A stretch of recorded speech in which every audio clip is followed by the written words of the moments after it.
இதுக்கு தாங்க இந்த வேலைக்கே நான் போகிறதில்ல.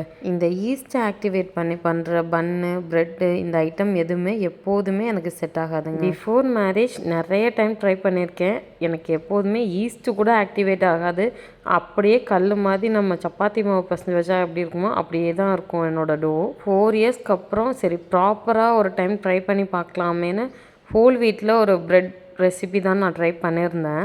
ஃபார் த ஃபஸ்ட் டைம் எனக்கு ஈஸ்ட்டும் நல்லா ஆக்டிவேட் ஆகிருந்தது. நீங்கள் டோவை பார்த்தாலுமே தெரியும், நல்லா ரைஸ் ஆகி வந்திருந்தது. இந்த டைம் எப்படியாவது பக்காவாக பண்ணிடணும்னு சொல்லி ஈவன் மெஷர்மெண்ட்ஸ் கூட ரொம்ப பார்த்து அக்யூரேட்டாக பண்ணியிருந்தேன்.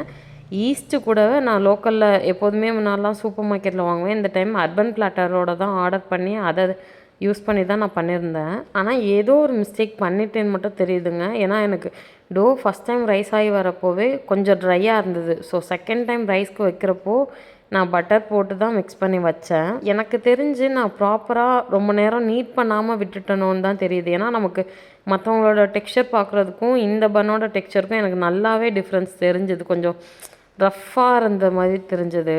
இது வரலன்றது தெரிஞ்சிச்சு. ஸோ நான் எல்லாமே பண்ணாமல் கொஞ்சம் பட்டர் கார்லிக் ப்ரெட் மாதிரி பண்ணிட்டேன். ஆஃப்டர் பேக்கிங்குமே எனக்கு ப்ராப்பரான ப்ரெட்டோட டெக்ஸ்சர் அச்சீவ் பண்ண முடியல. உங்களுக்கு டெக்ஸ்சர் பார்த்தாலே தெரியும்.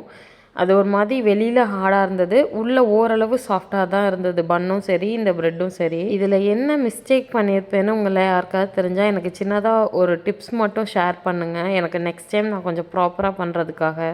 அந்த டெக்ஸ்சர் நீங்களே பாருங்கள். வெளியில் ஏதோ வேகாத பண்ண மாதிரி அவ்வளோ ஹார்டாக இருக்குது. உள்ளே ஓகே ஓரளவு சாஃப்டாக வந்திருந்தது.